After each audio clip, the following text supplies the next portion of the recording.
All right, joining me now is a Bellator MMA bantamweight contender who defeated Darrion Caldwell in the main event of Bellator 159 this past weekend. Please welcome baby Joe Taimanglo to the show. Joe, how's it going? Hey, Nick. Hi, everybody. It's going good, man. Happy day to everybody around the world. That means hello from the island of Guam. Perfect. Appreciate you taking the time, and a big congrats on this huge win this past weekend over Darrion Caldwell. Big win for you. Woo-hoo, yeah. It was a huge win for me, man. I'm super blessed right now to pick up that win over a very, popular and talented fighter such as Darrion. Yeah, how were you able to prepare for a guy like Darrion Caldwell? Because he's undefeated. He doesn't really have that many flaws, at least on tape, because he's undefeated. He hasn't lost.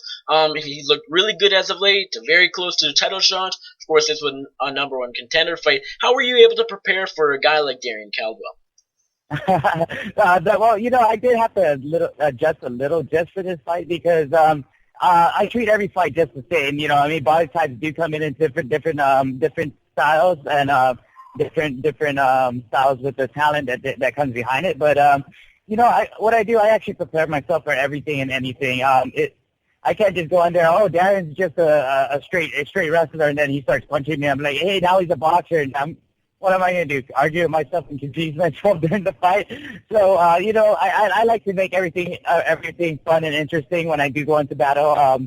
I like to even go with people where they're strong at. You know what I mean?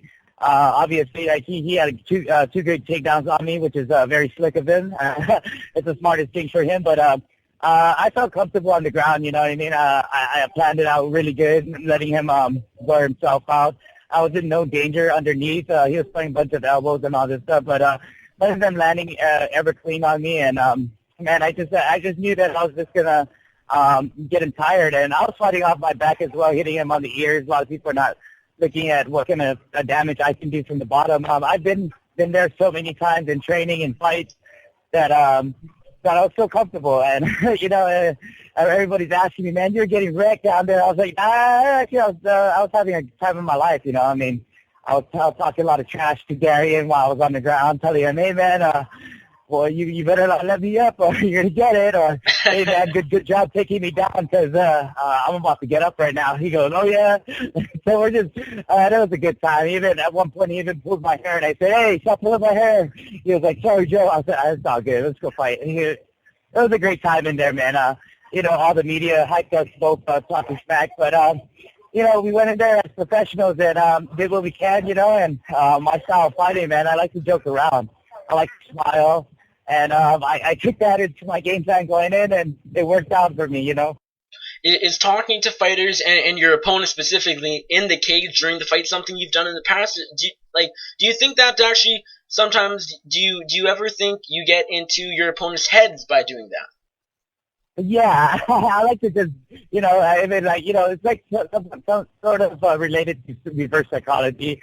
You gotta they punch you really good, and you just tell them, oh, that didn't hurt, man, and they're just like, oh, try to switch them off because it throws them off their game plan to punch even harder, and it makes them make just a little mistake, and you get to capitalize on things like that. So, I like to talk smack, smile, and just show up, man. So I guess that's the three S's in my fight game.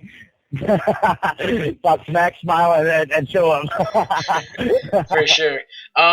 Most people watching the fight last weekend, most people had Darrion Caldwell up 20-18 going into the third round. Bellator commentator Jimmy Smith even said to you in the post-fight interview, I had you losing the first two rounds, and I had you needing a finish in the third. Were you of that group as well? Did you know you had to go out there in the final round and get the tap out or the knockout?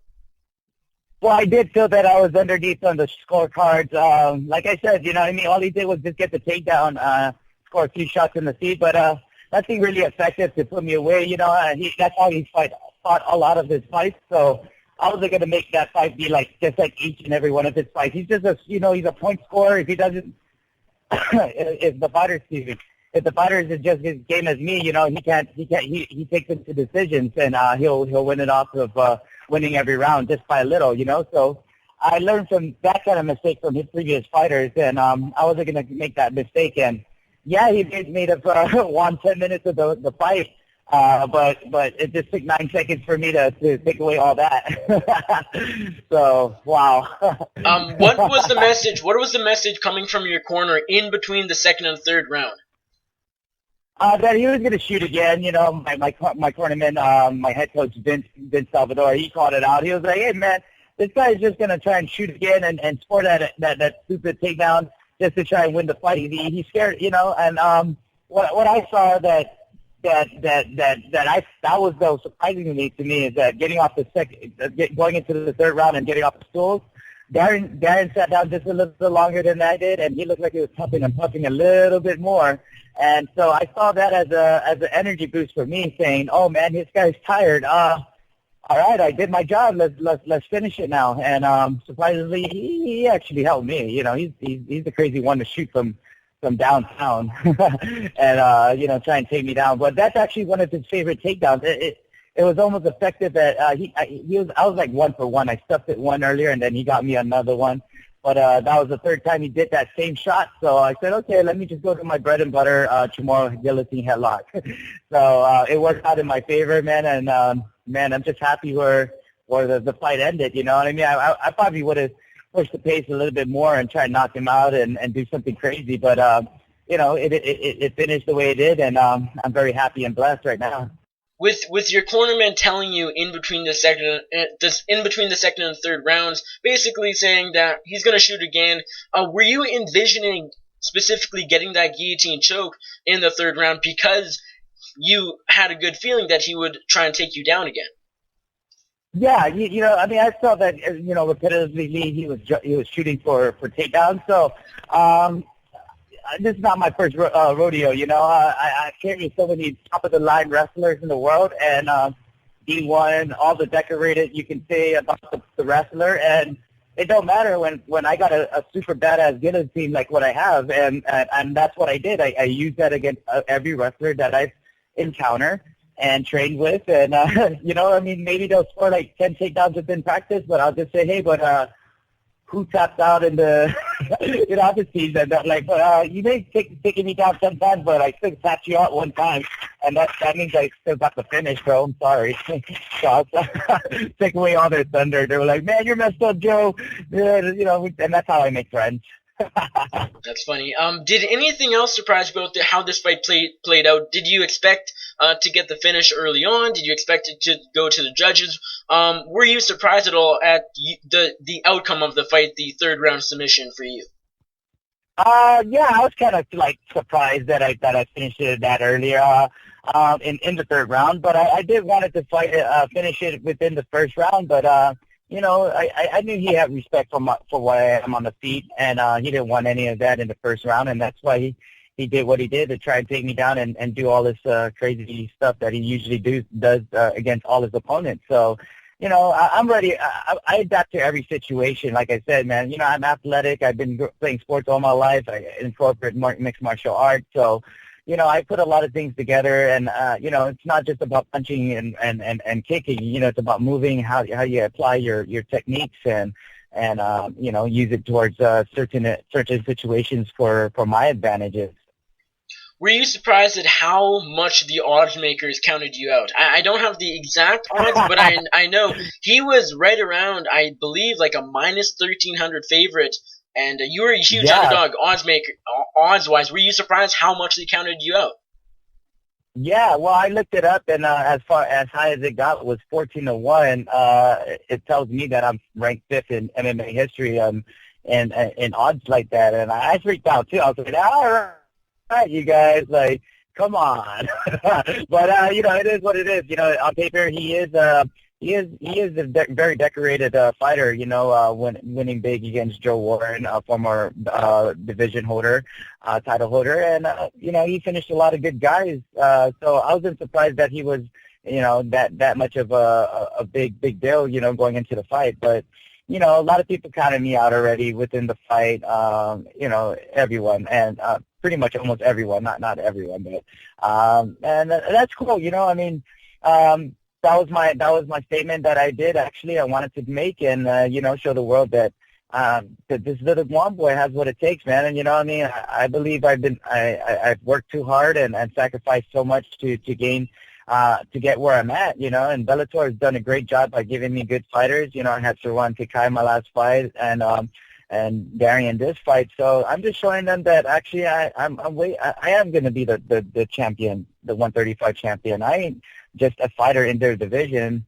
One of my sparring partners, my longtime friend too, is Dominic Cruz, the number one in ranked person in our division in the world, UFC champion. But I can't just say, hey, bro, can I borrow your title for the weekend? I'm gonna go out to the party and show off. But I gotta earn mine myself, and that's a great thing. I wanted to do and show the world that I do have it too. And I believe all my teammates and coaches believed in me that I do have that kind of talent, and I can hang in those situations. But it was just the wrong timing and how I was brought up to get advertised and stuff. So, after this fight, I just showed the world that I am gonna get what I'm worth, and to look at me as a big threat within the division, because I believe I'm gonna be number one by the end of this year.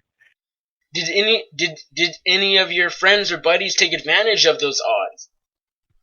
Yeah. They didn't tell me, you know what I mean? But after the fight, some of them put a couple hundreds on it, and I was just like, hey, man, I'm not going to say give me bar $1 or anything, but good job. But just lunch is on you next time, bro. But, yeah, it's pretty cool, man. I'm happy that my friends, my family, some of them won some money, whoever betted on me. And, it was I'm just happy I can share the wealth and victory with them by making them win some money and putting it in their pockets. Of course. Do you think this was the biggest win of your career? So far, yes. But I'm not finished. So the thing is, I got Dantas next. Bellator has to give it to me. Ain't gonna be no one in my way, man. I deserve to fight Dantas, and I believe they should have this, and if they want to sell this show out, man, bring it to San Diego, bro. Valley View Casinos, they have like over 10,000 seating, man, and I believe there's a lot of Guam people around here in the California area, especially San Diego, that will come out, especially from Guam. They'll fly out anywhere and everywhere from the U.S. just to fly over to watch their Guam boy represent and put Guam on the map once again and be the first world title holder from our island. Yeah, and did this fight being a number one contender fight, of course, you will be fighting Eduardo Dantas, the champion, next. A date isn't set yet, but you're the next in line for the title shot. Did knowing that serve as any extra motivation leading up to this fight? Yes, the belt was a big motivator, but Darrion was a big mountain to climb first before I can ever think about fighting for that title. So, the motivation was there, but, like I mentioned, I had to get through Darrion first, and he was no easy task, as you guys saw, you know what I mean? He knows what he's doing. He has great wrestling. He put that behind him. He was pretty smart, and then he just got reckless, you know what I mean? I made him feel comfortable that the takedowns are coming too easy, which, give him all props. He is a B1 national champion. So, I just made him comfortable and capitalized on what he didn't realize that was going to be his biggest strength was going to be his biggest weakness. For sure. Now, did you catch Eduardo Dantas' recent title victory over Eduardo Dantas in the rematch? It was a couple months back. Did you catch that fight?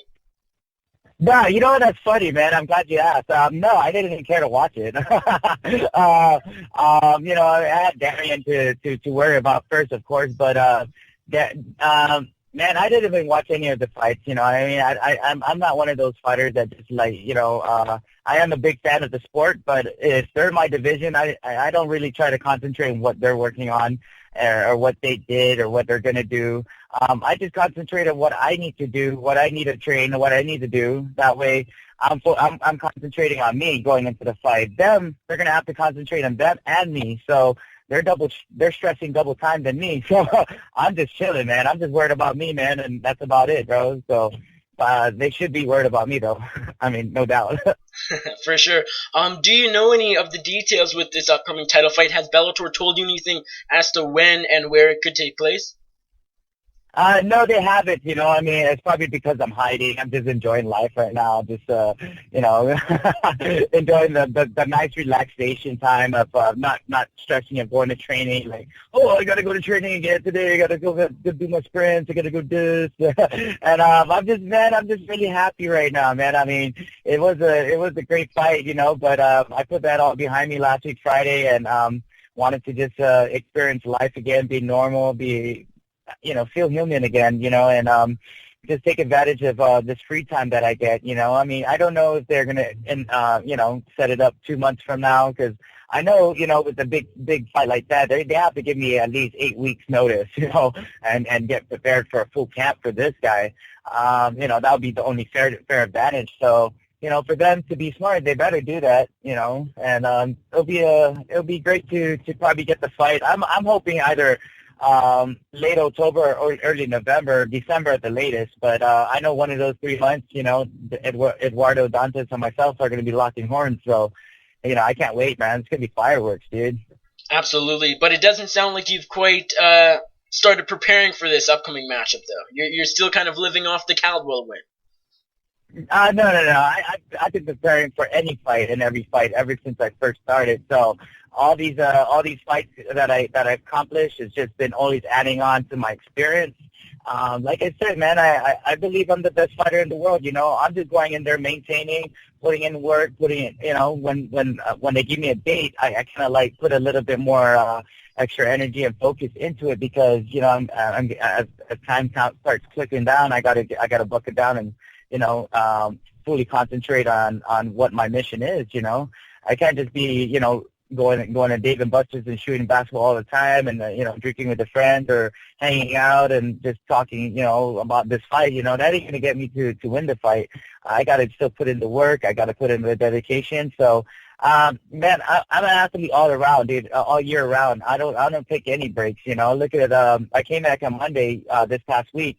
First thing I did, I went straight to training, did tactical striking techniques with our coach Vince Salvador again, and with my training partner. So, I'm always training, bro. I'm not resting. The only time I'm gonna rest is when I get once I retire. Once I make that decision to retire with the title defense, with the title under my belt and a couple of defenses. I can live life and after that, but, this is just for me to just peek in and say, hey, man, breathe a little, relax, enjoy the fresh air for a little bit. And then once this happens, once then, buckle back down, sacrifice and commitments start playing into play. And, I'm always ready for that, man. And that's just how I've always been training for any fight. Once I get a confirmation, I'm ready to rock, man. I'm always ready, though, no matter what. I can be last minute if they want to, but, I want to prepare mentally and physically for everything, and that's why I'm always staying on my toes when I'm not fighting. I'm always training. I'm a coach myself, and, I want to set examples, not just for myself, but for people that I do train. I can't just be out of shape guy like, hey, man, bro, like, I'm going to show them how to work out and I'm out of shape. They're like, okay, dude. So, I try to set a good example, bro.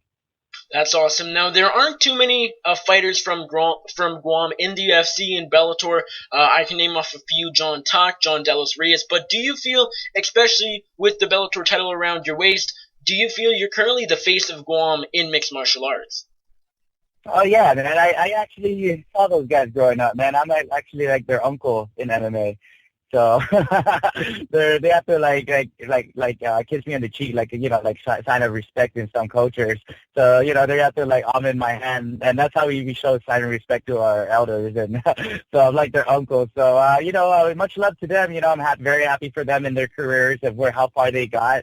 And only themselves got them there. So they represented Guam as well as how I did. But yeah, I mean, I've been the face of Guam ever since I've been on Guam. Actually, I was the former 145 champion in PXC, and I sold out every show that I was the main event on Guam. The people believed in me. They know how humble I am. They know I give back to the community, to all my fighters, to everybody.